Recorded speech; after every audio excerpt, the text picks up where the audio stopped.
Episode 5 की शुरुआत jujutsu take के प्रिंसिपल मासामिची यागा और उसके बनाए हुए कर्स्ड कोर्प्स यानी पैंडा से होती है। सीन्स पास्ट के होते हैं जिनमें क्योटो हाई के प्रिंसिपल यागा को वार्न करते हुए दिखाई देते हैं। उन्हें लगता है कि मासामिची की कर्स टेक्निक से वो अपने लिए एक आर्मी खड़ी कर सकता है, सिंस वो अपनी कर्स टेक्निक से किसी भी ऑब्जेक्ट या कोर्प्स में जान डाल सकता है। और उससे भी बढ़कर हैरानगी की ये बात है कि यूजुअली कर्स्ड कोर्प्सेस अपने सोर्सरर की पावर से चलती है, मगर यागा अगर एक मर्तबा किसी डॉल या ऑब्जेक्ट को जिंदा कर दे तो वो उसके इशारों पर नाचने वाली कठपुतली के बजाय खुद ब खुद ही फंक्शन करती हैं और एक सेपरेट ऑटोनॉमस एंटिटी बन जाती हैं, जैसे कि पैंडा। इसे इंसानों की तरह बोलता देख हमेशा सब कंफ्यूज ही रहते हैं। अब क्योटो के प्रिंसिपल का मानना है कि यागा की टेक्निक जुजुत्सु वर्ल्ड के लिए एक थ्रेट बन सकती है, इसलिए उसे पक्का पक्का जेल में डाल देना चाहिए instead of praising his technique and giving him the title of a special great sorcerer. इसके बाद यागा अपना घर विजिट करता है, जहाँ उसका बनाया हुआ एक और कर्स्ड ऑब्जेक्ट उससे बातें करता है। उसका नाम ताकेरू है और वो यागा को उसके फर्स्ट नेम से पुकारता है, यानी मासामिची कहकर पुकारता है। यागा उसे बताता है कि वो वापस जुजुत्सु टेक काम के सिलसिले से लौट रहा है और उसे वापस आने में टाइम लगेगा। आने से पहले वो ताकेरू को प्रॉमिस करता है कि वो उसे उसकी माँ से मिलवाएगा। उसके निकलने से पहले ताकेरू और बाकी कर्स्ड डॉल्स उसको उदासी के साथ अलविदा बोलती हैं। इसके बाद हमें प्रेजेंट के सीन्स दिखाए जाते हैं, जहाँ हमें पैंडा और कुसाकाबी दिखाई देते हैं। कुसाकाबी पैंडा को बोलता है कि वो सिर्फ इसलिए उसकी मदद कर रहा है क्योंकि वो यागा को बचाना चाहता है, and since he owes Yaga a favour he wants to help Panda so he can rescue यागा।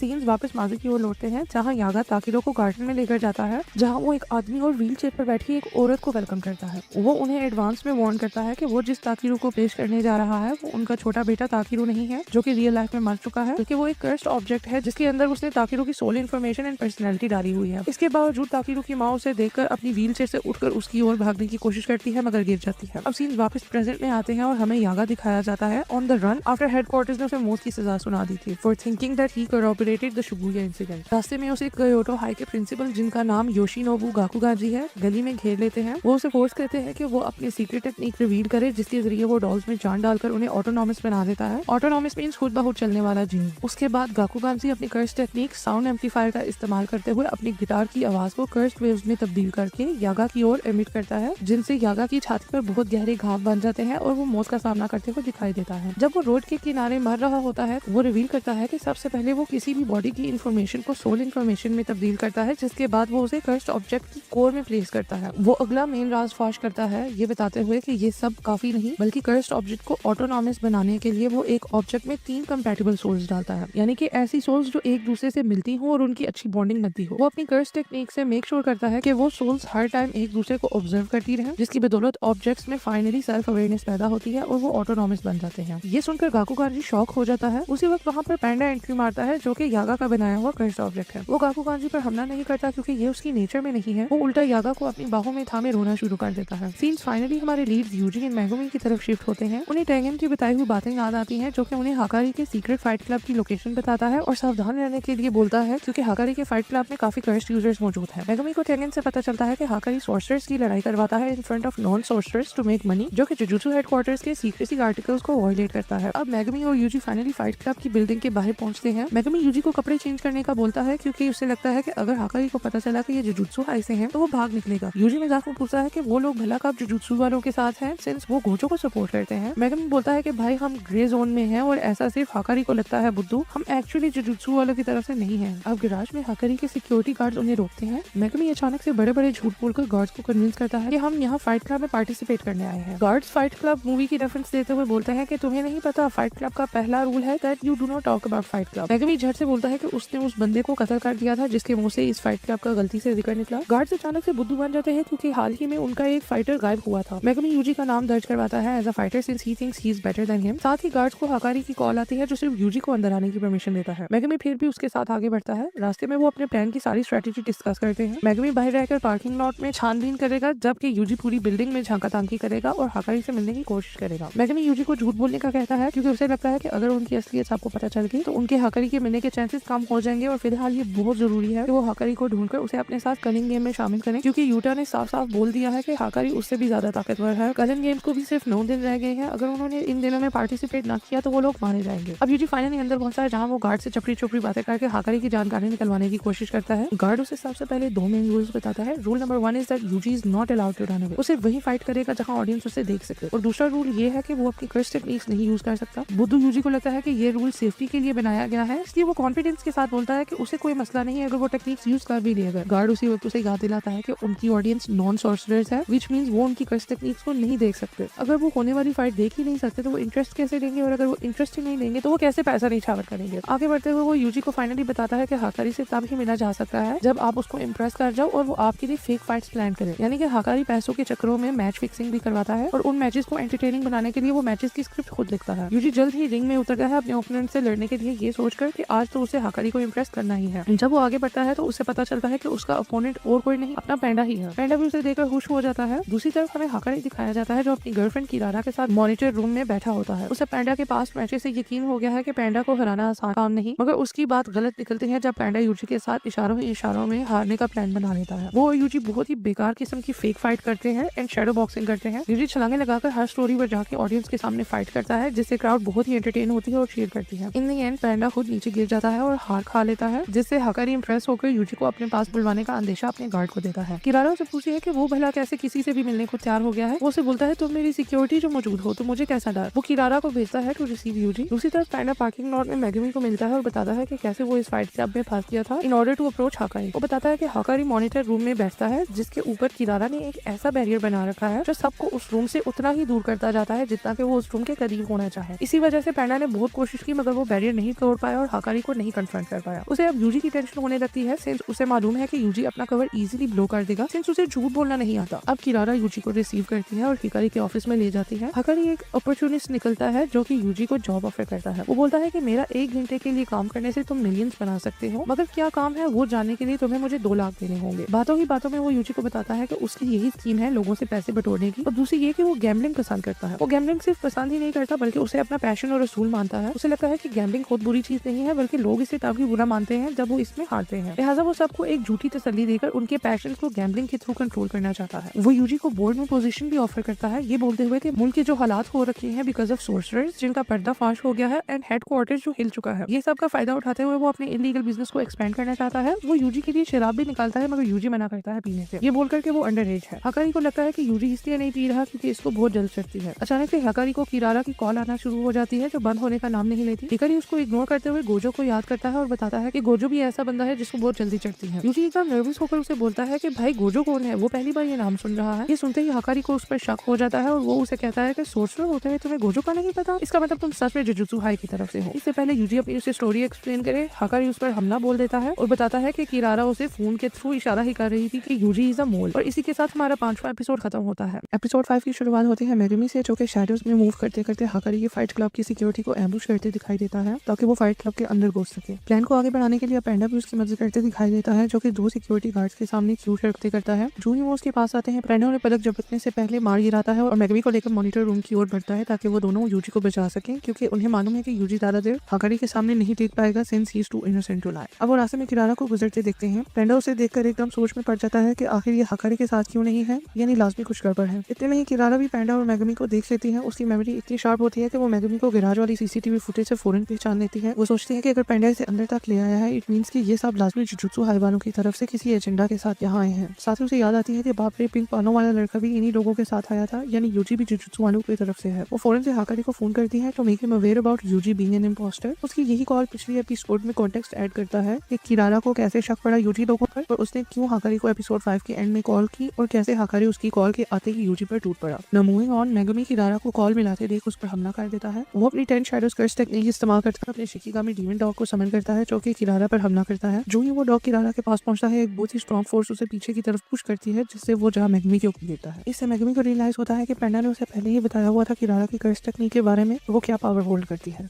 साथ ही किरारा को भी याद आता है कि उसने पैंडा को पहले ही मार किया हुआ है अपनी कर्स एनर्जी से, सो वो उसका कुछ नहीं बिगाड़ सकता, इसलिए वो उसे दूर भागना शुरू कर देती है। पैंडा जो उसका पीछा करता है वो उतना ही किरारा से दूर होता चला जाता है। मेगमी एकदम से उसकी टेक्निक फिगर आउट करना शुरू कर देता है। उसे धीरे धीरे समझ सकती है कि किरारा ने अपने कर्स से उसे और उसके शिकिगामी डीमन डॉग को एक साथ ही मार किया हुआ है। लिहाजा वो इस चीज का फायदा उठाते हुए अपने शिकिगामी किरारा के आगे समन करता है जिसके साथ वो खुद भी किरारा के आगे पहुंच जाता है। और मेगमी किरारा को बताने की कोशिश करता है कि वो जुजुत्सु हाई के एल्डर्स के ऑर्डर पर नहीं आए बल्कि उनको हाकारी की मदद चाहिए। मेगमी उसकी अटेंशन में टोक्यो के करंट हालात आता है और उसे बताता है कि जुजुत्सु हाई टेररिज्म का शिकार हो गया है जिसकी वजह से सब जगह बैरियर्स कॉलोनीज पर छा रहे हैं और उन्हें बैटल ग्राउंड में तब्दील कर रहे हैं। ये सब सुनते किरारा मेगमी को याद करवाती है कि हमला पहले उसने किया। मेगमी फौरन से टॉपिक चेंज करके उनकी तरफ ले आता है कि आखिरकार उनका जुजुत्सु हाई वालों के साथ अड्डा क्या है। पैंडा मेगमी को बताता है कि जुजुत्सु हाई के एल्डर्स पुराने ख्यालात के खूबसूरत बुड्ढे हैं जिन्हें उनकी मरी हुई दोस्त नोबरा की कर्स टेक्निक जैसी टेक्निक्स अच्छी लगती हैं और समझ में भी आती हैं, लेकिन उन्हें ये नहीं मालूम के टाइम के साथ साथ टेक्निक्स इवॉल्व हो रही हैं और ऐसी न्यू चीजें सामने आ रही हैं जो कि वो बूढ़े लोग एक्सेप्ट नहीं कर पा रहे हैं और उन्हें खत्म करना चाहते हैं। अब किरारा इसकी मिसाल देती है हाकारी की कर्स टेक्निक और डोमेन एक्सपेंशन का हवाला देते हुए। उसकी कर्स टेक्निक और डोमेन दोनों ही एक जैकपॉट मशीन की तरह है जो उसके शरीर में 4 मिनट और 11 सेकंड्स के लिए इनफिनिट कर्स एनर्जी बनाती है, जिससे वो इस समय के अंदर इमोर्टल बन जाता है, यानी कि एक ऐसा इंसान जो मर नहीं सकता। और यही वजह है कि जुजुत्सु हाई के बुड्ढों को ये टेक्निक हजम नहीं हुई, बल्कि वो इसे थ्रेट समझने लगे, जिसकी वजह से हाकारी को स्कूल छोड़कर भागना पड़ा और अपने आप को सपोर्ट करने के लिए इलीगल फाइट क्लब और गैम्बलिंग शुरू करनी पड़ी। बिकॉज लेट्स बी ऑनेस्ट, कौन एक अच्छी लिविंग और ज्यादा पैसे नहीं बनाना चाहता। मैगमी अब किरारा को कन्विंस करने की कोशिश करता है कि वो ये सब एक्सेप्ट करता है और हाकारी की मदद चाहता है, और वो ये भी बार बार बताता है कि वो उन बुड्ढे कंजर्वेटिव्स की तरफ से नहीं आया। किरारा को फिर भी ये सब झूठ लगता है और वो मैगमी से पूछती है कि उन लोगों के पास तो गोजो जैसा इंसान मौजूद है जो कि उनका पिछवाड़ा तक धो देता है अगर कोई छोटा सा भी मसला हो जाए, तो अब उन्हें हाकारी की क्या जरूरत है। मैगमी अफसोस के साथ उसे अपडेट करता है कि शिबुया इंसिडेंट में गोजो को सील कर दिया गया था, जिसकी वजह से बात इधर तक आ पहुंची है कि उन्हें हाकारी जैसे स्ट्रॉन्ग फाइटर्स की जरूरत है। अब यहाँ किरारा ऐसी शक्ल बनाती है जिससे पैंडा और मैगमी को ये बात कंफर्म हो जाती है कि किरारा उन्हें बिलीव नहीं करती, इसलिए वो लड़ाई दोबारा कंटिन्यू करते हैं ताकि किरारा को हरा सके और उसकी अटेंशन गेन कर सके, सिंस वो ही सिर्फ एक ऐसी है जिसकी बात हाकारी सुनेगा। दोस्तों, यहाँ आपने कंफ्यूज नहीं होना, मैं सीन्स को छोड़कर किरारा की कर्स टेक्निक को आसान शब्दों में समझाने वाली हूँ। तो किरारा की कर्स टेक्निक का नाम लव रॉन्डेवू है और वो इस टेक्निक के द्वारा अपनी कर्स एनर्जी रिलीज तो करती है मगर उसे डायरेक्ट यूज नहीं कर सकती, इसलिए वो रैंडम चीजों या लोगों को मार्क कर देती है अपनी एनर्जी से, यानी निशान लगा देती है अपनी कर्स एनर्जी का, जिसका असर बाद में दिखाई देता है। एक मर्तबा वो चीजों या लोगों को मार्क कर दे तो वो एक दूसरे को छू नहीं सकती, उन्हें बहुत ही स्ट्रॉन्ग फोर्स एक दूसरे से दूर कर देती है, जैसे कि पैंडा और मॉनिटर रूम का दरवाजा। वो चीजों या लोगों को एक साथ भी मार्क कर सकती है, जैसे कि उसने अभी मैगमी और उसके डॉग को एक साथ ही मार्क किया था, जिससे वो एक दूसरे को छू सकते हैं। लेकिन अगर अलग से मार्क किए हुए लोग एक दूसरे तक पहुंचना चाहें तो उन्हें सारी मार्क चीजों या लोगों से एक ऑर्डर या कह लो कि एक सीक्वेंस के साथ गुजरना होगा, जो कि किरारा ने खुद डिसाइड किया हुआ होगा। मैगमी किरारा से फाइट करते समय खुद ही ये टेक्निक धीरे धीरे फिगर आउट कर लेता है, thanks to his stepsister, जिसने उसे सितारों की कॉन्स्टलेशन के बारे में एजुकेट किया हुआ था इन टाइम्स व्हेन टोजी और उसकी दूसरी बीवी अपने अपने बच्चों को छोड़कर भाग निकले थे और मैगमी अपनी स्टेप सिस्टर के साथ अकेला रह गया था। बैक टू द टेक्निक, किरारा भी सितारों की कॉन्स्टलेशन का हिसाब रखती है। वो इन जनरल एक सदर्न क्रॉस कॉन्स्टलेशन का ज्यादा इस्तेमाल करती है। इस कॉन्स्टलेशन को पढ़ा जाए तो हमें पता चलता है कि इस कॉन्स्टलेशन में 5 स्टार्स होते हैं, सबका एक अपना ही यूनिक सीक्वेंस है और इसी सीक्वेंस को फॉलो करते हुए किरारा अपने टारगेट्स को मार्क करती है। अब मैं इस टेक्निक को बेहतरी से समझाने के लिए एग्जांपल दूंगी। मान लो कि किरारा सबसे पहले मैगमी को मार्क करती है, उसके बाद 3 और चीजों को मार्क करती है और लास्ट में अपने आप को मार्क कर देती है, तो मैगमी उस तक तब तक नहीं पहुंच पाएगा जब तक वो बीच की 3 मार्क कर्स्ड ऑब्जेक्ट से गुजर न जाए, और वो भी एक सीक्वेंस में, यानी जो चीज नंबर 2 पर मार्क है मैगमी को उसी से पहले गुजरना होगा, वरना वो नंबर 3 वाले मार्क ऑब्जेक्ट या इंसान तक कभी नहीं पहुंच पाएगा। यानी ये कह लो कि उसे किरारा के मार्क किए हुए ऑब्जेक्ट्स का सीक्वेंस भी फिगर आउट करना होगा कि कौन सी चीज किस नंबर पर उसने मार्क की है। वंस मैगमी को ये पता चल जाए तो वो आसानी से किरारा तक पहुंच सकता है और उससे कांटेक्ट कर सकता है। बैक टू द एपिसोड, मैगमी अब किरारा की मार्क सीक्वेंस को फिगर आउट कर लेता है क्योंकि उसे सदर्न क्रॉस कॉन्स्टलेशन की याद आ जाती है। वो अब किरारा की मार्क किए हुए ऑब्जेक्ट से गुजरता हुआ फाइनली किरारा तक पहुंचता है, जिसे अब वो छू सकता है। वो उसे फौरन से पिन डाउन करता है जमीन पर, जिससे वो शांत हो जाती है और अपनी हार एक्सेप्ट कर लेती है। अब मैगमी उसके आगे झुककर उसे माफी मांगता है और उसे एक बार फिर बताता है कि उन लोगों को हाकारी की मदद चाहिए। अचानक से कोई बंदा हवा में उड़ते हुए मैगमी और किरारा के बाजू में आकर गिरता है। जब उस बंदे की शक्ल नजर आती है तो पता चलता है ये तो अपना भाई यूजी है। मैगमी एकदम डर जाता है और उसका साथ देने लगता है, मगर यूजी साहब को साइड पर रहने के लिए बोलता है। वो जानबूझकर हाकारी से मार खाता है और उससे फाइट बैक नहीं करता टू गेट हिज अटेंशन। किरारा मीठी आवाज में हाकारी को रुकने का बोलती है और कहती है कि एटलीस्ट सुन तो लो कि वो लोग उसकी मदद क्यों चाहते हैं। हाकारी यूजी से कहता है कि अपना पैशन शो कराओ कि आखिर क्यों तुम इस हद तक जा रहे हो उसकी अटेंशन पाने के लिए। यूजी एकदम सैड होकर बोलता है कि वो किसी चीज के बारे में पैशनेट नहीं है, कि उसका पैशन मर चुका है जैसे टोक्यो के हालात चल रहे हैं। वो फिलहाल मशीन के अंदर फिट होने वाले एक कॉग की तरह काम कर रहा है जो कि मशीन को चलाने में मदद करता है, और यही इस एपिसोड का नाम भी है। बस वो उसी तरह शहर में फिर रहा है और सारी कर्स टेक्निक को एक्सरसाइज कर रहा है ताकि शहर को नुकसान से बचा सके। पहले हाकारी को ये बात समझ नहीं लगती और वो उसे मजीद मारता है। उसे एक समय के बाद रियलाइज होता है कि यही यूजी का पैशन है कि वो बुराई को खत्म करना चाहता है। अब वो यूजी को बोलता है कि वो उसकी बात सुनने को तैयार है, मगर वो सेल्फिश भी है। उसे पता है कि जब किसी इंसान को किसी दूसरे इंसान की मदद चाहिए होती है तो उसका यही मतलब है कि वो दूसरे इंसान को अपने साथ खतरों में धकेल रहा होता है। इरादा फिर से हाकारी को आवाज लगाती है कि तुम एकदम हीट अप हो रहे हो जो कि तुम लोगों की मदद करने से पहले होते हो। हाकारी फाइनली एक्सेप्ट कर लेता है ये सब और मैगमी लोगों को इशारा करता है नीचे बुलाने के लिए टू कट अ डील। उनकी बात खत्म होते ही कलिंग गेम की तरफ से एक कोगानी नामी शिकिगामी उन लोगों के पास आता है और अनाउंस करता है कि किसी प्लेयर ने अपने पॉइंट्स का कोटा पूरा करके गेम में एक नया रूल ऐड किया है, यानी कि एक 9th रूल ऐड हुआ है। कलिंग गेम के रूल्स की एक्सप्लेनेशन मैंने अपने चैनल पर कर रखी है, लिहाजा उसको लाजमी चेकआउट कर लेना to understand the next part of my explanation. अब इस नए रूल के मुताबिक सब लोग जो गेम में पार्टिसिपेट कर रहे होंगे उनकी पर्सनल इन्फॉर्मेशन सबको रिवील कर दी जाएगी, यानी सब प्लेयर्स एक दूसरे की पर्सनल इन्फो, फॉर एग्जांपल उनके पॉइंट्स, उनका नाम, वो कौन सी कॉलोनी से हैं या उन्होंने कितने नए रूल्स ऐड किए हैं, ये सब देख सकते हैं। ऐसा घटिया और फालतू रूल किसने ऐड किया है ये एपिसोड के एंड में हमें दिखाया जाता है। तो ये रूल एक हाजिमी काशिमो नामी 400 साल पुराने सोर्सरर ने बनाया है जो कि एक नए शरीर में जन्म लेकर सुकुना को ढूंढने आया है, मगर कलिंग गेम में फंस चुका है। उसका कोगे ने उसे बताता है कि वो इतने लोगों का कत्ल कर चुका है कि कि उसके पॉइंट्स 200 हो गए हैं, यानी वो 2 न्यू रूल्स ऐड कर सकता है। लिहाजा काशिमो पर्सनल इन्फॉर्मेशन एक्सपोज करने वाला रूल ऐड करता है ताकि वो फजूल लोगों पर टाइम ना वेस्ट करे और सुकुना को जल्द से जल्द ढूंढ सके। एपिसोड 7 की शुरुआत में हमें फाइनली केंजाकू दिखाया जाता है, who is the mastermind of the culling game. वो एक सासाकी नामी बच्ची के ख्यालों में हाजिर होता है, उसकी सबकॉन्शियस में घुसकर उसे ग्रीट करता है। केंजाकू को अपने सर पर खड़ा देख सासाकी तुरंत उससे पूछती है कि वो आखिर है केंजाकू फखर के साथ जवाब देता है कि वो बंदा है जिसने सब कॉलोनीज पे बैरियर्स बनाए हैं जिनमें लोग घुसकर कलिंग गेम में हिस्सा ले रहे हैं और एक दूसरे का कत्ल करके पॉइंट्स बना रहे हैं। सासाकी डर कर बोलती है कि क्या तुम ये सब मेरे नेबरहुड से हटा सकते हो। केंजाकू जोर से कहका लगाकर हंसता है और उसे बोलता है कि वो नहीं जानती कि उसे बैरियर्स बनाने के लिए किन किन हालात से गुजरना पड़ा, ऐसे कैसे वो बैरियर्स खत्म कर दे।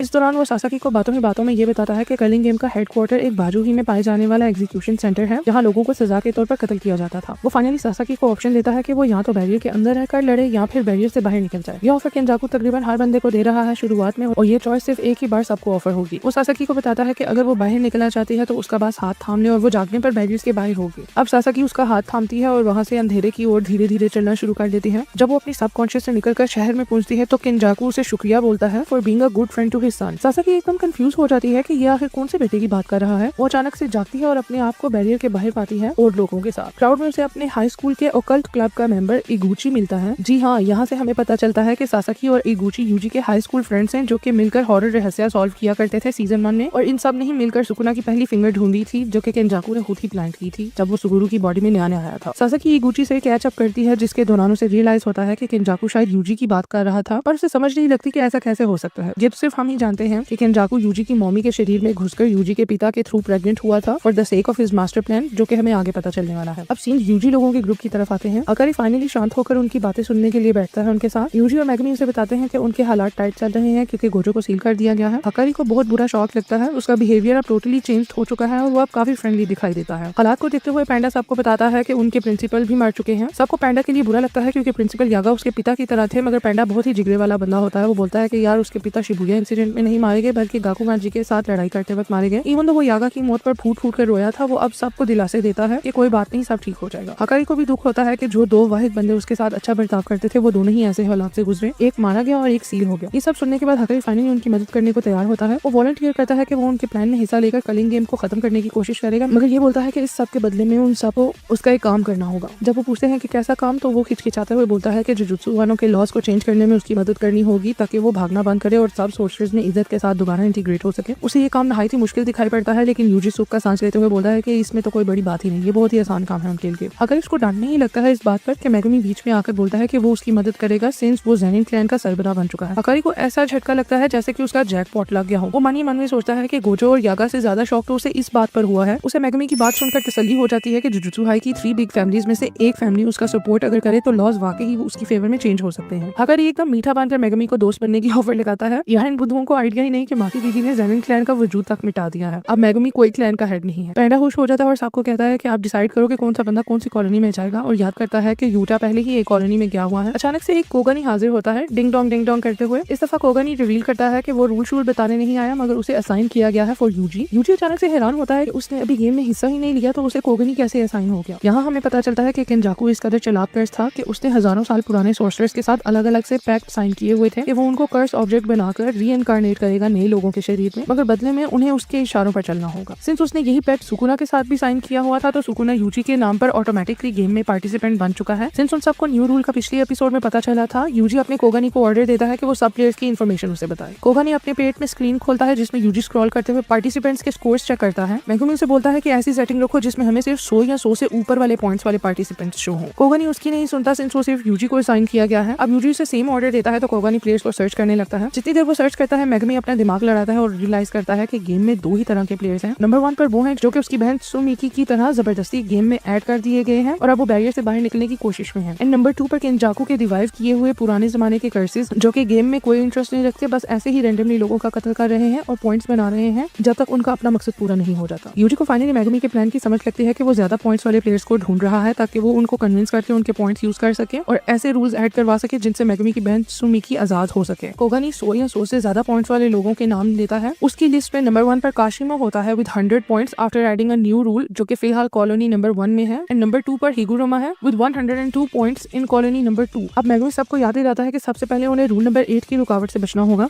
पैंडा को रूल्स ही नहीं याद हमारी तरह, इसलिए मेगमी उसे याद दिलाता है कि रूल नंबर 8 के अनुसार अगर कोई 19 दिन के अंदर अंदर गेम में अपने पॉइंट्स नहीं बढ़ाता तो उसकी कर्स टेक्निक उससे छीन ली जाएगी, जिससे उसकी मौत वाक़या हो जाएगी। लिहाजा उन्हें जल्द ही जल्द गेम में हिस्सा लेना होगा। मेगमी का प्लान है कि वो ऑलरेडी किल पॉइंट्स वाले लोगों से भीख मांगे और नया रूल ऐड करवाए। गेम में कत्ल न करने के लिए उसका सबसे पहला पॉइंट ये है कि वो ऐसा रूल ऐड करें जिसके अनुसार वो अपने पॉइंट्स एक दूसरे को ट्रांसफर कर सके, ताकि कुछ लोग कत्ल किए बगैर ही पॉइंट्स हासिल करने और कत्ल होने से बच जाए। मेगमी बहुत ही हाई हॉर्स पर चढ़ जाता है और बोलता है कि हम एक और रूल भी ऐड करवाएंगे इसके बाद, कि प्लेयर्स अपने पॉइंट्स इस्तेमाल करके गेम को लीव कर दें। अगर उसे याद दिलाता है कि ये रूल पास नहीं होगा, सिंस गेम के जनरल रूल में एक रूल ये भी है कि अगर कलिंग गेम में कोई रुकावट डालने वाला रूल किसी ने ऐड करने की कोशिश की तो उसका रूल एक्सेप्ट नहीं होगा। मेगमी उससे एग्री करता है और प्लान करता है कि वो लोग इस रूल को पास करवाने के लिए एक कंडीशन रखेंगे। उस कंडीशन के मुताबिक वो लोग लीव करने के लिए अपनी जगह एक नॉन प्लेयर को रिक्रूट कर जाएंगे, यानी कि अगर वो गेम अपने पॉइंट्स यूज करके लीव करना चाहते हैं तो वो लीव कर सकते हैं, मगर उनकी जगह एक नॉन प्लेयर को ऐड कर दिया जाएगा गेम में। और उसे लगता है कि अगर वो ये कंडीशन रखेगा तो उसका रूल जरूर पास हो जाएगा। अब लास्टली मेगमी तय करता है कि उन सबको मिलकर एंजल को ढूंढना है जो कि गोजो को अनसील करने में मदद करे, और काशिमा और हिगुरुमा को ढूंढना है ताकि उनके पॉइंट से न्यू रूल्स ऐड करवा सके। वो सब बैरियर्स की ओर चल देते हैं। रास्ते में यूजी अपने कोगानी को स्क्रॉल करता है और सबको टेंशन में बताता है कि यहाँ एंजल नामी कोई प्लेयर ही नहीं है। मेगमी उसे समझाता है कि बुद्धू वो जिस शरीर में नया जन्म लेकर आई है वो उसी नाम से कलिंग गेम का हिस्सा होगी, जैसे कि सुकुना अब यूजी के नाम पर गेम का पार्टिसिपेंट बना हुआ है। यूजी कहता है कि होपफुली वो उसे कॉलोनी नंबर 2 में मिल सके, सिंस टेंगन की जानकारी के मुताबिक वो वही है। अब नेक्स्ट हाकरी सबको टीम्स में डिवाइड करता है। वो अपने आप को पैंडा के साथ टीम अप करते हुए कॉलोनी नंबर 2 में जाने के लिए वॉलंटियर करता है, ताकि वो काशिमी को स्पेशली फेस कर सके, क्योंकि उसे ऐसा लगता है कि काशिमी काफी खतरनाक और स्ट्रॉन्ग हो सकता है, सिंस उसने 40 लोगों को अभी से कत्ल कर दिया है और 200 पॉइंट्स ऑलरेडी बना लिए हैं, जिनमें से 100 पॉइंट्स यूज करके उसने एक नया रूल भी ऐड कर दिया है। और वो पैंडा को असाइन करता है कि वो एंजल को ढूंढे, since he has a good nose to sniff around and find people. वो यूजी और मेगमी को कॉलोनी नंबर 1 असाइन करता है to hunt down Higuruma. Kirara को ऑर्डर देता है कि वो बैरियर्स के बाहर ही रहे, ताकि बैरियर के बाहर के हालात पर वो नजर रख सके। किरारा बुरा मान जाती है और उसे लगता है कि हकारी उसे प्लान में इंक्लूड नहीं कर रहा। वो उसे बताता है कि मेरी जान, तुम तो हमारी इन्फॉर्मेंट बनोगी, क्योंकि यूटा कब से बैरियर्स के अंदर गया हुआ है मगर उसने कोई राब्ता नहीं किया, जिससे ये बात जाहिर हो जाती है कि बंदा बैरियर्स के बाहर राब्ता नहीं कर सकता। इससे ये बहुत जरूरी है कि किरारा बाहर ही रहे और बाहर के हालात पर नजर रखे। यूजी को एक बार फिर से खौफ आता है कि उसे मेगमी के साथ अकेला छोड़ रहे हैं सब। उसे शक है कि अकेला होने पर सुकुना उस पर कब्जा करके मेगमी का फायदा उठाने की कोशिश करेगा, इसलिए वो उसके साथ अकेले नहीं रहना चाहता और बोलता है कि उन्हें कॉलोनीज में सेपरेटली जाना चाहिए। मेगमी उसकी फ्रेंडली वे में बेइज्जती करता है और कहता है कि चुप कर जाओ, हमारे एल्डर्स ने जो हमारे लिए तय किया है हम उससे इनकार नहीं कर सकते। अब बैरियर्स की ओर जाते हैं सब, जहाँ हमें शो होता है कि उनके पास 7 दिन है to save Tsumiki and bring her out of the barrier, वरना वो गेम में जबरदस्ती इंक्लूड कर दी जाएगी। अब हमें बैरियर नंबर 1 के अंदर के मंजर दिखाए जाते हैं, जहाँ कुछ रूकी प्लेयर्स नए बंदे की तलाश में है ताकि वो अपने पॉइंट्स बढ़ा सके और मरने से बच सके। कोगानी भी यूजी लोगों को अंदर घुसने से पहले वार्निंग देता है कि एक दफा बैरियर के अंदर चले गए तो बाहर नहीं निकल पाओगे और गेम में हर हाल में खेलना पड़ेगा, यानी उन सबको कत्ल करना होगा फॉर पॉइंट्स। बैरियर के अंदर जाने से पहले मेगमी यूजी को पहले ही सावधान कर देता है to not expect much from Higuruma and Kashima. वो डिटेल में एक्सप्लेन करता है कि चांसेस आर कि उनके दोनों बंदे हजारों साल पुराने सोर्सरर्स हों, और ये तो सबको मालूम है कि पुराने दौर के सोर्सरर्स के ख्यालात और हुआ करते थे, कैजुअली वॉर्स में हिस्सा लिया करते थे और कत्ल वगारे तो बहुत आम था उनके लिए। मेगमी को ये भी लगता है कि कुछ सोर्सरर्स शायद ऐसे हों जो कि जानकर लड़ाई के वक्त जान बहक होना चाहते हों to earn an honourable title before death. लिहाजा उन्हें ये सब ध्यान में रखते हुए हिगुरुमा और काशिमा से ज्यादा उम्मीद नहीं करनी चाहिए कि वो उनकी कोई मदद करने वाले हैं, मगर वो लोग आज के दौर के सोर्सरर्स को अपनी साइड लगाकर इन्फॉर्मेशन हासिल कर सकते हैं, सिंस उनके हालात सेम ही होंगे। वो सब भी इन्हीं की तरह गेम को रोकना चाहते होंगे। ये सब समझते हुए दोनों भाई बैरियर्स में एंटर होते हैं। यूजी अचानक अपने आप को आसमान से गिरता हुआ अकेले पाता है। यहाँ टेंगन की आवाज नरेट करती है कि कलिंग गेम ने जनरल रूल्स में ये नहीं बताया था कि प्लेयर्स अपनी मर्जी का चूज किया हुआ बैरियर तो एंटर करेंगे, मगर गेम अपनी मर्जी से उन्हें अपनी 9 सेलेक्ट की हुई लोकेशन में से किसी एक में भेजेगी। यूजी का सामना तुरंत उन्हीं रूकी प्लेयर से होता है, जिनमें से यंग लड़का यूजी को पहचान लेता है। उस ग्रुप की लड़की यूजी पर हमला करती है और उसको बिल्डिंग से गुजारते हुए मारती है। हैरान हो जाती है ये देखकर कि यूजी का बाल भी बाका नहीं हुआ, जबकि कोई आम इंसान अगर होता उसकी जगह तो उसकी तो चटनी बन चुकी होती इस हमले में। ग्रुप की बात समझ जाता है कि यूजी कोई मामूली बंदा नहीं है। दूसरी तरफ मेगमी अपने आप को गलियों के बीच में खड़ा पाता है in front of a very ड्रामेबाज लड़की, जो कि मेगमी पर इल्जाम लगाती है कि उसने उसे चमाटा मारा है। मेगमी खामोशी से खड़ा होकर रियलाइज करता है कि गेम में कोई भी पार्टनर्स बनकर नहीं एंटर हो सकते, यानी हकारी भी पैंडा से बिछड़ गया होगा इस वक्त। उसका नूई नाम का शिकिगामी भी चक्कर काटकर वापस आता है, जिससे उसे समझ लग जाती है कि यूजी उससे काफी दूर हो चुका है कि नूई भी उसे अब ढूंढ नहीं सकता। वो उस लड़की को भी बोलता है कि कम ड्रामे लगाओ, क्योंकि उसने मेगमी पर पहले अटैक किया था, इसलिए मेगमी ने उसे मारा। वो उससे फौरन हिगुरुमा का पूछता है। दूसरी तरफ यूजी का सामना पहले ओपोनेंट के हस्बैंड से होता है, जिसके सर पर प्रोपेलर लगा होता है, जो कि उसे उड़ने में मदद देता है डोरेमोन की तरह। यूजी आसानी से उनके अटैक्स डॉज करता है और बिल्डिंग के अंदर घुस जाता है ताकि उस आदमी को अच्छे से कंट्रोल कर सके। यूजी झटपट से अंदाजा लगाता है कि इनके बाल ही इनकी टेक्निक का मेन हिस्सा है, इसलिए वो उस आदमी के सर पर इतने जोर से मुक्का दे मारता है कि उसका प्रोपेलर टूट जाता है। यूजी के हाथ से भी खून निकलता है, जिससे आदमी को लगता है कि यूजी मरने वाला है और उसके किल पॉइंट्स उस आदमी को मिलने वाले हैं। यूजी एकदम से उसके अखरोट पर उसे किक करता है और उससे हिगुरुमा का पूछता है, मगर वो आदमी बेहोश हो जाता है जैसे कि मर ही गया हो। अब यहाँ उनके ग्रुप का तीसरा बंदा आता है जो कि यूजी को उसके नाम से पुकारता है। दूसरी तरफ वो ड्रामे करने वाली लड़की मैगमी की मदद करने को तैयार हो जाती है, मगर उसके बदले में वो मैगमी को अपना बॉडीगार्ड बनने को कहती है ताकि वो इतनी आसानी से कत्ल ना हो जाए। मैगमी भी ऑफर एक्सेप्ट कर देता है since he is desperate to find Higuruma. Yuji को वो लड़का उसके नाम से पुकार कर कहता है कि उसे पता है कि हिगुरुमा कहाँ है और वो उसकी हिगुरुमा को ढूंढने में मदद करने को तैयार है। दूसरी तरफ मैगमी सोच रहा होता है कि वो यूजी की तरह नहीं है, वो हिगुरुमा के सारे 100 पॉइंट्स खुद ही हड़पना चाहता है। ड्रामे करने वाली लड़की मैगमी को बोलती है कि मुझे यू कहकर पुकारना बंद करो और मुझे मेरे नाम से पुकारो जो कि रेमी है। मैगमी अब रेमी से पूछता है कि क्या वो भी एक पुरानी सोर्सर है। वो इस बात का माइंड करते हुए बताती है कि वो आज के दौर की ही बंदी है, मगर गेम ने उसे खेलने पर फोर्स किया है। जो एवरेज लोग थे उन्हें पहले से ही गेम से निकाल दिया गया था, मगर जो लोग उसकी तरह इन्हीं कॉलोनीज में पहले से ही मौजूद थे उन्हें गेम ने ऑटोमेटिकली पार्टिसिपेंट बना दिया था सिंस डे 1, यानी वो पिछले 12 दिन से गेम में ही सर्वाइव कर रहे हैं। दूसरी तरफ यूजी उस लड़के से इंट्रोडक्शन मांगता है। वो बताता है कि उसका नाम अमाई है और वो यूजी को उसके मिडिल स्कूल से जानता है क्योंकि यूजी हमेशा से स्कूल में पॉपुलर रहा है। अब साइड बाय साइड रेमी और अमाई मैगमी और यूजी का गाइड बनकर उन्हें हिगुरुमा के पास लेकर जाते हुए दिखाई देते हैं। अमाई यूजी को बताता है कि हिगुरुमा इकिबुकुरो नाम के इलाके में है, जबकि रेमी मैगमी को बताती है कि हिगुरुमा शिंजुकू नाम के इलाके में है। और यही ये एपिसोड खत्म होती है। आगे क्या होगा वो देखने के लिए मेरे चैनल को सब्सक्राइब करें for more updates and explanations for the next episodes and the explanations of the next episodes. मिलते हैं नेक्स्ट वीडियो में।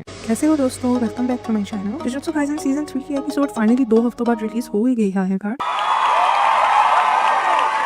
हिगुरुमा को एज करके फाइनली उन्होंने उसे एनिमेट कर ही दिया है इस एपिसोड में। तो चलिए ये एपिसोड स्टार्ट करते हैं जो कि हिगुरुमा के इंट्रोडक्शन पर बेस्ड है, जिससे यूजी लोग ढूंढने निकले हैं कलिंग गेम में, क्योंकि उसने कलिंग गेम में अभी से ही 100 पॉइंट्स बना लिए हैं, यानी 20 लोगों को उसने कत्ल भी कर दिया है। तो एपिसोड की शुरुआत हिगुरुमा से होती है जो कि एक क्रिमिनल डिफेंस अटॉर्नी का काम करता है। वो विलिंगली सिर्फ ऐसे केसेस लेता है जिनमें बंदों को रॉन्गली एक्यूज किया गया हो या उन्हें फ्रेम करके क्रिमिनल बना दिया गया हो, because he really wants to be the voice of the truly innocent. फिलहाल उसने एक केता ओए नामी लड़के का केस लिया है। वो जेल में उसकी स्टेटमेंट लेने जाता है, जिसके दौरान केता सिर्फ यही बताता है कि पुलिस उसके ऊपर गैंग अप कर रही थी, जबकि उसे सिर्फ अपनी बिल्ली की फिक्र थी जिसे वो अपने अपार्टमेंट में अकेले छोड़ आया था। उसे ये फिक्र थी कि उसकी बिल्ली भूखी ना मर जाए, क्योंकि उसके अपार्टमेंट बिल्डिंग में पेट्स अलाउड नहीं थे, जिसकी वजह से उसने अपनी बिल्ली को छुपाया हुआ था, यानी उसके सिवा कोई नहीं था जानता तो उसके अपार्टमेंट में एक बिल्ली भी है। अब हिगुरुमा प्रॉपर्ली अपने केस के इंट्रोडक्शन ओपन करता है नरेशन में। वो बताता है कि 2016 में मोरियोका नामी शहर में एक यंग लड़की और उसकी मां को किसी ने चाकू से कत्ल कर दिया था। मोरियोका के प्रोसिक्यूटर्स ने इन्वेस्टिगेशन के दौरान एक केता ओए नामी लड़के को अपना नंबर 1 सस्पेक्ट बनाया और उसे अरेस्ट कर लिया। पुलिस ने उस पर शक किया क्योंकि वो मर्डर साइट के करीब था, और जब पेट्रोल करने वाली पुलिस ने उससे सवाल जवाब करना चाहे मर्डर के बारे में तो वो वहां से भाग निकला। जब पुलिस ने उसके घर तक उसका पीछा किया, उन्हें उसकी वॉशिंग मशीन से एक खून से भरा हुआ चाकू मिला, जिसकी वजह से उन्होंने उसे फौरी तौर पर अरेस्ट कर लिया। जल्दी फोरेंसिक टेस्ट ने डीएनए एनालिसिस के थ्रू प्रूव कर दिया कि जो चाकू केतो से बरामद हुआ है उस पर खून डेड विक्टिम्स का ही लगा हुआ है, जिसकी वजह से उसे पकी जेल हो गई under the serious offence of murder and robbery. जब कन्फेशन की बारी आई तो केतो ने सारी एक्यूजेशंस को डिनाई करते हुए बोला कि उसे चाकू सड़क पर से मिला था। उसने भलाई का सोचते हुए उसे उठा लिया ताकि पुलिस को देकर उनकी केस में मदद कर सके, मगर वो बेचारा खुद ही फंस गया इस चक्कर में। अचानक से हिगुरुमा की असिस्टेंट शिमिजू हिगुरुमा की इस स्टेटमेंट को सुनकर बोलती है कि केतो पर यकीन करना बहुत ही मुश्किल है ऐसी सिचुएशन में, और हिगुरुमा को कोसती है कि उसने पूरा केस ही ले लिया उसका। शिमिजू को ये भी लगता है कि केतो पहली दफा पुलिस से इसलिए भागा था क्योंकि वो डेफिनेटली गिल्टी था। इस बात पे हिगुरुमा आर्ग्यू करता है केतो के डिफेंस में, क्योंकि केतो की स्टेटमेंट कलेक्ट करने पर उसे पता चला था कि केतो के पास में उसका दोस्त ड्रग्स के चक्रों में इन्वॉल्व था और पुलिस उसे भी पकड़ कर ले गई थी फॉर रॉन्गफुल क्वेश्चनिंग। लिहाजा उसे लगता है कि ये इवेंट उसके लिए ट्रॉमा बन गया है, जिसकी वजह से वो इस बार डरकर भाग गया जब पुलिस ने उसे क्वेश्चनिंग करनी चाहिए। शिमिजू कहती है कि अगर उसे इतना ही ट्रॉमा था तो उसने मर्डर वेपन उठाया ही क्यों इन द फर्स्ट प्लेस, और उसे छुपाया ही क्यों अपने पास। लाइक अ गुड अटॉर्नी हिगुरुमा केतो की कही हुई बात पर बिलीव करता है कि उसने पुलिस की मदद करने की इंटेंशन से ही मर्डर वेपन सिक्योर किया था अपने पास। हिगुरुमा ये भी बताता है कि उसे केतो इसलिए इनोसेंट लगता है क्योंकि उसने केतो का बैकग्राउंड सर्च किया, जिसके थ्रू उसे मालूम पड़ा कि वो एक नॉन प्रॉफिट ऑर्गेनाइजेशन के लिए काम करता है जो कि बूढ़े लोगों को शेल्टर एंड केयर प्रोवाइड करती है। केतो ऐसी जगह काम करता है जहां उसे कोई सैलरी नहीं मिलती, बस 2 वक्त की रोटी और कभी-कभार बिजनेस का बोनस मिल जाता है। सर्च के दौरान हिगुरुमा को ये भी पता चला था कि उसकी नॉन प्रॉफिट ऑर्गेनाइजेशन अपने एम्प्लॉयज के साथ बहुत ही क्रूअल है, क्योंकि वो अपने एम्प्लॉयज को सैलरी नहीं देती मगर उनसे हर महीने 50,000 येन उनकी रेजिडेंसी का रेंट के तौर पर कलेक्ट करती है। हिगुरुमा को केतो की बातों पर और भी यकीन है क्योंकि जेल में उसकी स्टेटमेंट लेते हुए उसे पता चला था कि केतो को उसका मर्डर वेपन पुलिस के हवाले करने में देर क्यों लगी, और उसने आखिरकार उसी वक्त पुलिस को क्यों नहीं कॉल की जब उसे वेपन मिला। केतो एक बहुत ही रिस्पॉन्सिबल रेजिडेंट था अपनी बिल्डिंग का रूल था कि रेजिडेंट्स पुलिस या एम्बुलेंस नहीं बुला सकते बिल्डिंग में, क्योंकि उनकी वजह से सारे नेबर्स डिस्टर्ब हो सकते हैं। केतो ने यही रूल फॉलो करते हुए पुलिस को नहीं बुलाया और सोचा कि सुबह वही पुलिस स्टेशन जाकर वो वेपन टर्न इन कर देगा, मगर उससे पहले ही पेट्रोल पुलिस ने उसका काम खराब कर दिया, जिसकी वजह से वो किसी और के हिस्से की चक्की पीस रहा है। हिगुरुमा को केतो के नॉन प्रॉफिट ऑर्गेनाइजेशन पर भी शक है, क्योंकि काफी non profit organisation most of the times criminal activity से ही अपनी रोजी रोटी बनाती हैं, और साथ ही उसे ये कोई कोइंसिडेंस नहीं लगता कि मर्डर वेपन ऐसे ही कैजुअली केटो की बिल्डिंग के पास ही पड़ा हुआ मिला केटो को। इन सब चीजों को ध्यान में रखते हुए हिगुरुमा को केटो इनोसेंट लगता है, लिहाजा वो डिसाइड करता है कि वो उसकी नॉन प्रॉफिट ऑर्गेनाइजेशन की एक्टिविटीज और उनकी टैक्स फाइलिंग को इन्वेस्टिगेट करे। अब वो शिमोजू को टास्क देता है कि वो केटो की रेजिडेंट की बिल्डिंग के सारे रेजिडेंट्स के बैकग्राउंड सर्च करे और वो खुद ऑर्गेनाइजेशन की छानबीन और केटो से मजीद इन्फॉर्मेशन निकलवाने की जिम्मेदारी लेता है। हिगुरुमा इज सो केयरिंग कि वो अपने ऑफिस से निकलते हुए शिमिजू को केटो की कैट का ख्याल रखने को भी कहता है, सिंस वो उसी बिल्डिंग में इन्वेस्टिगेट कर रही होगी। अब शिमिजू अपनी सहेली से मिलती है कैफे, जहां वो अपनी करंट सिचुएशन वेंट आउट करती है। उसे लगता है कि पब्लिक डिफेंस पर आगे ही इतना थोड़ा कमीशन मिलता है, जबकि काम उन्हें इतना ज्यादा करना पड़ता है। और सेकेंडली, उनके लॉ में सेंटेंस को सस्पेंड भी नहीं कराया जा सकता, यानी कि केटो जैसे क्रिमिनल्स जिनको डेथ सेंटेंस मिली है वो लोग किसी सूरत नहीं बच सकते। लिहाजा उसे कोई दिलचस्पी नहीं केटो के केस में और ना ही उसकी पूरी बिल्डिंग के रेजिडेंट्स की इन्वेस्टिगेशन करने में, सिंस पब्लिक उसे पहले ही गिल्टी मान चुकी है। उसकी सहेली ये सब सुनकर हिगुरुमा से प्राइवेटली मिलती है। एक टर्न वो हिगुरुमा की पुरानी कॉलीग है, वो उसे उसके पास्ट केस के बारे में याद दिलाती है। फिर he defended an actual criminal by mistake, क्योंकि उसे सब ही इनोसेंट लगने लग जाते हैं। एंड दैट वन टाइम जहां उसी का क्लाइंट उस पर लैश आउट करने लग गया था। वो उसे बोलते हैं कि अपनी पास्ट की गलतियों से कुछ सीखो and quit being a criminal defence attorney. वो उसे ये भी कहती है कि उसे मालूम है कि वो कमजोर और उन लोगों की आवाज बनना चाहता है जिनकी कोई आवाज नहीं, मगर वो सिर्फ एक लॉयर है। वो ज्यादा से ज्यादा क्या ही कर सकता है, क्योंकि फैसला तो प्रोसिक्यूटर्स इन अदालत ही सुनाती है। इन दी एंड प्रोसिक्यूटर की जेब भी गवर्नमेंट अच्छी भरती है, जिससे वो अपनी इन्वेस्टिगेशन आसानी से करते हैं, जबकि डिफेंस अटॉर्नीज को ऐसे लोगों को डिफेंड करना पड़ता है जिनके पास ना ही पैसा होता है ना ही मेंटल स्टेबिलिटी। इन सब के बावजूद हिगुरुमा अपने क्लाइंट्स की साइड लेते हुए कहता है कि वो उनकी परेशानी को समझ सकता है, रिलेट कर सकता है, इसीलिए उसे कभी बुरा नहीं लगता अगर वो उसके साथ कभी बुरा सलूक कर भी नहीं तो। उसकी कॉलीग पूछती है कि इस सब प्रेशर की वजह से उसकी मेंटल हेल्थ का क्या होगा आखिरकार, लेकिन इसका कोई जवाब नहीं होता हिगुरुमा के पास, यानी कि the damage has already been done. अब अगले सीन में हम देखते हैं कि हिगुरुमा शिमोजू के साथ केटो की रेजिडेंस के आसपास ही होता है इन्वेस्टिगेशन का।